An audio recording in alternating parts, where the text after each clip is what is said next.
О развитии азербайджанского кино в нашем следующем материале давайте послушаем Наргиз и Аишу.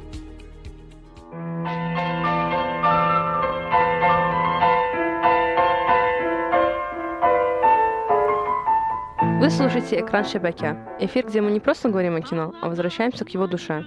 Сегодня мы откроем одну из самых ярких страниц – старое азербайджанское кино. Время, когда не спецэффекты, а смелые идеи и живая литература определяли все. Salam aleyküm. Salam aleyküm. Olmaz. Reis meşguldü. Ben de meşgulam. Zulümov dedi, kurtardı. Xeyr, qurtarmadı. Sən hələ Nərgiz xalanı yaxşı tanımırsan.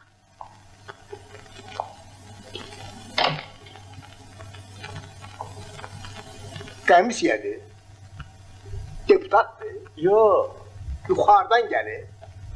kolxozdan gəlib oğlunu axtarır. Ne? Ay ata ona. Kolxozçu da deputat gibi danışır. İşe bir baxa.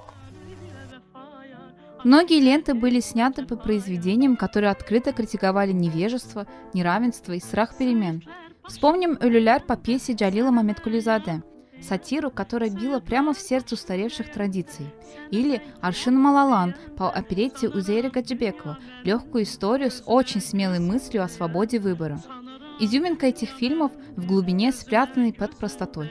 Азербайджанское кино того времени отличалось от других тем, что в нем литература не просто вдохновляла, она вела за собой. Фильмы были как живые спектакли, с тонкой сатирой, живыми диалогами, музыкальностью и особой национальной атмосферой. Эти ленты не просто рассказывали истории, они пробуждали людей, заставляли задуматься и чувствовать. Səni mən yaman sevirəm, ürəkdən candan sevirəm. Mənə gəl eylə vəfaya, aşiqə etmə cəfaya.